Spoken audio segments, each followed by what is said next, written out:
Welcome back into the Baltimore Ravens Rundown. My name is Joey Peterson. Welcome into the show brought to you by PrizePicks. Coming up, we're going to dive into an ESPN article that listed veterans around the National Football League that they feel are on the hot seat after the 2026 NFL Draft.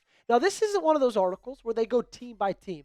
They picked like 10 specific players. So the fact that Marlon Humphrey was one of the players that they picked really speaks volumes to how much this season means for number 44, especially after a certain selection in the NFL Draft. A little bit more from ESPN, as they put Marlowe on blast a little bit, saying Humphrey has been a lifelong Raven and generally one of the most underappreciated defenders in football. But Humphrey turns 30 this summer, and with that age typically comes athletic erosion and limited roles. In 3 cornerback sets last season, Humphrey bumped in the slot for the Ravens, playing 264 snaps at that alignment. Among slot defenders with at least 30 targets, he was the 3rd worst in coverage success rate. The Ravens need a better nickel option, and that's Chandler Rivers, the 4th rounder, actually 5th rounder out of Duke. That's a fault on ESPN on that one. Rivers is exactly the sort of player who excels as a 10-year NFL slot corner. If he hits, he bumps Humphrey back outside, where the veteran was much stronger last season. So Rivers is not exactly taking Humphrey's job, just the half of it that Humphrey isn't as equipped to do anymore. And look, I totally agree that Marlon Humphrey is 100% on the hot seat as the nickel corner for the Baltimore Ravens going into 2026. I actually disagree a little bit that it would be as easy as saying, we're just going to bump Marlon Humphrey to the outside, and he's just going to play on the boundary now. I feel like with where we're at in his career, ladies and gentlemen, I don't know if he's capable of doing that anymore.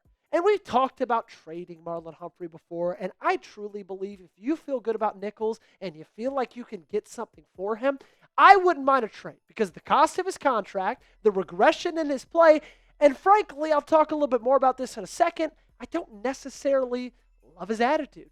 I wish he took things a little bit more seriously. Now, I get it.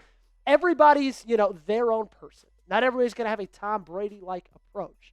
But if you could save $19.26 million with a post-June 1st trade, if that is a possibility, I'm not going to lie to you, ladies and gentlemen, I am doing that. Now, will they? That's the massive question mark. I don't think that they will, but I do think that the number saved, money-wise, that mixed with what he put out there on the field last year, should at least make it a topic of discussion. Because, man, did he take a step back from 2024 to 2025. You just look at the overall grade, 81 and 24, 50 and 25. 83 and 24 coverage grade, 43.8. ESPN told us straight up that among slot defenders with at least 30 targets, he was 3rd worst in coverage success rate. And then you lose to Kansas City. You start 1-3. You're giving up 33 points a game. You're on track, your defense, to let up the most points ever. And your veteran leader is putting out his instant reaction to getting his ass kicked on national television. I get it. Everybody has podcasts, Joey. It's so boomer of you not to like Marlon Humphrey having a podcast. Guess what? Not everybody who has podcasts, not everybody's team sucks. Not everybody's defense, side of the football they play on, sucked. And the Ravens' defense sucked through week 4 last year. Don't believe me? They were bottom 3 in every statistic except rushing yards per game, which they were bottom 7. Okay? And he's going up there, giving an instant reaction for the loss to the Chiefs. Look, man, if you could save almost $20 million, get something decent back in return, and you feel good about Chandler Rivers, in my opinion, I think it's at least worth a discussion. We're going to discuss Chandler Rivers more specifically on the back half of this little bit quick sponsor read, because you are going to be excited about the corner you drafted out of Duke. Man, I know I am. Hey, if you love the Ravens, make sure you subscribe. Simple, easy. We give you daily videos right here on the channel, and it's all 100% free. Okay? It does not cost you a dime. Hit that big red sub button down below, so make sure you lock us in. We got you covered. All right, let's talk about PrizePicks real quick. Our number 1 sponsor and America's number 1 sports picks app. Look, I don't just tell you to go use something and then not use it myself. I like to practice what I preach, and fortunately for me, the practicing over the last week or so has resulted in some money coming to the account. $50 to win 94.50 this last Saturday. Last Friday went 10 to win 31.05. I'm having a lot of fun with the playoffs. 10 to win 29 last Tuesday. Another Taco Tuesday last Tuesday as well. 10 to win 25. It's been a, whoa, as I almost killed myself, awesome week in the Peterson household. So awesome that my wife is looking at me like, hey, when are we going to play more Prize Picks? It's a good spot to be in, ladies and gentlemen. So make sure you download the PrizePicks app today and use code HMA when you play your first $5 lineup to receive $50 in lineups. That's code HMA when you play your first $5 lineup to receive $50 in lineups. PrizePicks, clickable link to download the app is in the comments and in the description of today's video. All right, let's talk a little bit about one Mr. Chandler Rivers. Our NFL draft expert, Tom Downey, has had him as a top 90 player in this draft, and you got him in the 5th round. Flexible, man or zone coverage, good feel for routes, has reads on both of them very, very well. 4-year starter on the outside, but because of that size, he'll likely move into the inside, at the NFL level. And unfortunately, it's that size that's really his only con, standing at about 5'9". He just doesn't have the length to play outside cornerback, at this level. But that's why you drafted him, to be that nickel, to be that replacement for Marlon Humphrey.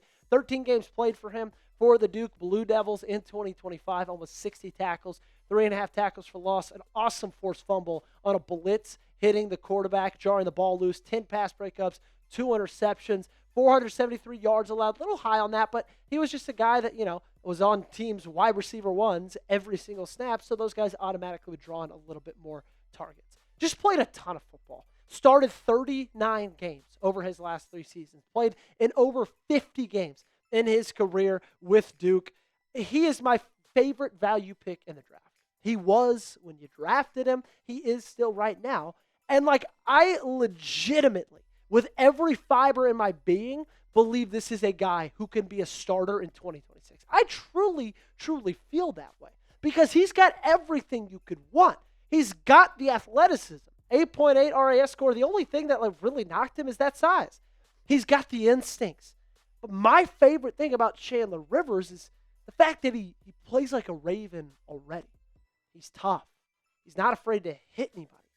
And at that point, playing at that position, at that size, you know how many times we see defensive backs not want to go up and punch somebody in the mouth? Chandler Rivers is the exact opposite. He's aggressive. You can send him on blitzes. Not only is he an able tackler, but my favorite thing is he's a willing tackler. Who's your favorite Ravens draft pick?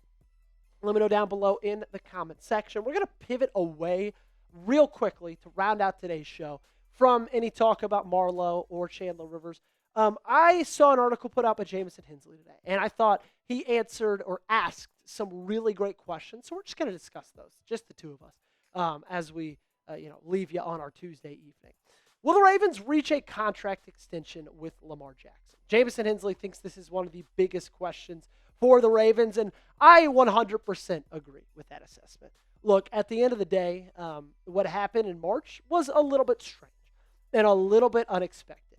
I would have expected at this point already that Baltimore had reached a contract extension with Lamar Jackson, but they didn't. Now, I'm not incredibly concerned at it, just the fact that Lamar Jackson doesn't have an agent, and these things typically take a long time. Think about the last time you had to get an extension done with Lamar. That took forever. Lots of ups, lots of downs. Said that he requested a trade on Twitter. It was a whole deal. And so the fact that they haven't reached one yet, I'm not punting on it ever happening, but I think there is a little bit concern. I really hope that is a focus set the rest of this summer. I think the most pressing question, one we'll dive into a little bit deeper tomorrow morning, is who will be Baltimore's starting center. Now, a little bit of a preview. Jamison Hensley went on ESPN late today and said, look, I think that their starting center is not on this roster right now. So he believes that the Baltimore Ravens are going to go and make a trade to get that center in Baltimore, and I think that is the best course of action. You might be a Corey Bullock believer. Frankly, I haven't seen enough of him to be either a believer or not one. But at the end of the day, that's my exact point. With the talent on this roster, the veteran talent on this roster, do we really think they're going to leave it up to a question mark at the center position of whether or not this team's going to be able to go make a run for a Lombardi Trophy? No, they're not going to do that, right? Lamar Jackson, he's only have 2 more years left on that deal. He's only getting older. Prime years of your quarterback Derrick Henry, he's not getting any younger. Neither's Roquan Smith. Neither's Marlon Humphrey. Namdi Bedwike, what's his health status? Ronnie Stanley, he's been in the league for 10 years. You get what I'm saying? They've got too much veteran talent. Not enough that's guaranteed to be back next year. If this is a really young team, sure, maybe they see if they got to start center. It's not. Go and get yourself one. Last question. Will Pro Bowl defensive tackle Namdi Bedwike, speak of the devil, play this season? I think he will. Obviously, I don't feel good enough about it to like stake and plant a flag in that direction, but it just feels like every single thing is pointing that way as of right now. Now, again, things can change. You can get into training camp. Maybe he's out there one day, boom, something goes wrong. He's done. His career's over. But I would expect Namdi to be back in 2026. What's your biggest question for the Ravens? Let me know your answer down below in the comment section. We're going to get on out of here, but we will be back early tomorrow morning. So make sure you check in. Already teased it a little bit. Maybe a big trade's coming. We'll talk about it tomorrow.